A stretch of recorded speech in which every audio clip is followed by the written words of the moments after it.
प्रत्येक वेळेस उपवास असला की नेहमीची तीच साबुदाण्याची खिचडी किंवा तेलकट साबुदाणा वडा खाऊन जर तुम्ही कंटाळला असाल, कमीत कमी तेलामध्ये भरपूर असं पौष्टिक किंवा पोटभर जर तुम्हाला काही खायचं असेल तर आजची रेसिपी तुमच्यासाठीच आहे। आज आपण बनवणार आहोत महाशिवरात्री स्पेशल उपवासाचे मऊ लुसलुशीत असे आप्पे आणि त्यासोबतच आपण एक चटपटीत अशी वेगळ्या प्रकारची चटणी सुद्धा बघणार आहोत।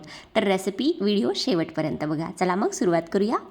तर सगळ्यात अगोदर हे आप्पे तयार करण्यासाठी मी इथे 1 वाटी किंवा 1 कप भरून घेतलेली आहे भगर किंवा वरईचे तांदूळसुद्धा याला म्हणतात। उपवासाला हे तांदूळ चालतात। त्यानंतर याच्यामध्ये मी फक्त 2 चमचे साबुदाणा घेतलेला आहे। वरी आणि साबुदाणा आपण इथे आज भाजून घेतलेला नाही आहे, कच्चाच आपण वरई किंवा साबुदाणा जो आहे त्याची पावडर करून घेतली आहे। साबुदाण्याचं प्रमाण आपल्याला खूप जास्त घ्यायचं नाही आहे। त्यानंतर त्याची आपण मिक्सरला बारीक अशी पावडर किंवा पीठ तयार करून घेतलं आहे। त्यानंतर ज्या कपाने आपण भगर घेतली होती त्याच कपाने 1 कप याच्यामध्ये दही घालून आपण परत याला मिक्सरमध्ये छान फिरवून घेणार आहोत। मस्तपैकी अशा पद्धतीची ही पेस्ट किंवा मिश्रण इथे आप्प्यासाठीचं तयार झालं आहे। त्यानंतर ह्या आप्प्यांमध्ये आपण तिखटपणासाठी 2 ते 3 हिरव्या मिरच्या बारीक चिरून घातलेल्या आहेत।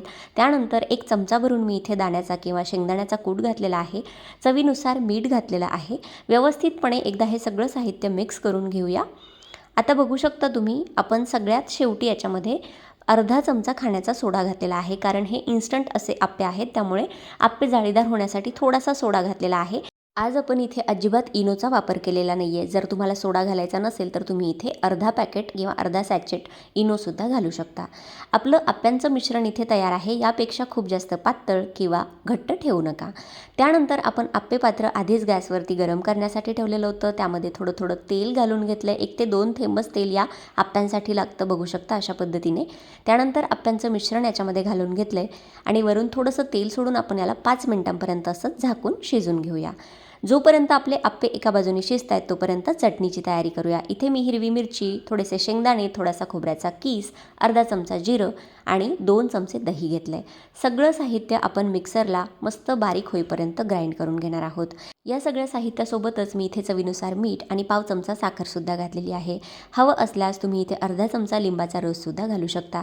आवश्यकतेनुसार थोडंसं पाणी याच्यामध्ये 2 ते 3 चमचे घालून मी आपली चटणी इथे मिक्सरला ग्राइंड करून घेतली आहे। चटणीवरती तडक्यासाठी आपण इथे 1 चमचा भरून साजूक तूप गरम करून घेतलं आहे। त्यामध्ये पाव चमचा जिरं घातलेले आहेत आणि 1 आपण लाल सुकी मिरचीसुद्धा घातली आहे आणि हा गरमागरम असा तडका किंवा फोडणी आपण चटणीवरती घालून घेतली आहे। आपली ही चटपटीत अशी खोबरा, शेंगदाणा आणि दह्याची चटणी तयार आहे। चटणी होईपर्यंत आपले आप्पेसुद्धा एका बाजूने व्यवस्थितपणे छान इथे क्रिस्पी असे भाजून तयार झालेले आहेत। आपण याची बाजू जी आहे ती टर्न करून घेऊया। खालच्या बाजूने सुद्धा आपल्याला आप्पे थोडेसे भाजून घ्यायचे आहेत। तर अशा पद्धतीने बघू शकता रंगही एकदम मस्त सुरेख आलेला आहे आणि हा जो उपवासाचा फराळ आहे मंडळी, एकदम कमी तेलात, म्हणजे काही थेंबच तेल तुम्हाला इथे वापरायचं आहे। कमी तेलकट आहे, अजिबात ॲसिडिटी वगैरे होणार नाही आहे। भगर आणि थोडासा आपण साबुदाणा इथे वापरून हे आप्पे तयार केलेत। तर येत्या महाशिवरात्रीसाठी तुम्हीसुद्धा ही झटपट अशी उपवासाला चालणाऱ्या आप्प्यांची रेसिपी आणि त्यासोबतच चटपटीत अशा चटणीची रेसिपी नक्की ट्राय करा।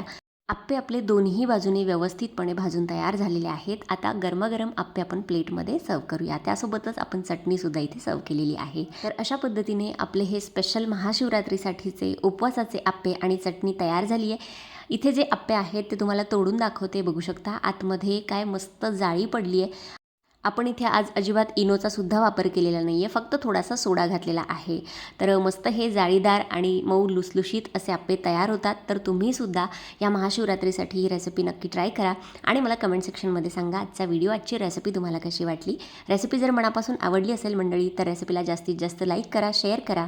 असेच भरपूर नवनवीन व्हिडिओज आपल्या चॅनलवरती बघण्यासाठी चविष्ट महाराष्ट्र या आपल्या मराठी यूट्यूब चॅनलला सबस्क्राईब करायला देखील विसरू नका। चला भेटूया अशाच एखाद्या नवीन व्हिडिओसोबत किंवा एखाद्या हटके रेसिपीसोबत। तोपर्यंत धन्यवाद। Thanks for watching. Take care. Bye bye.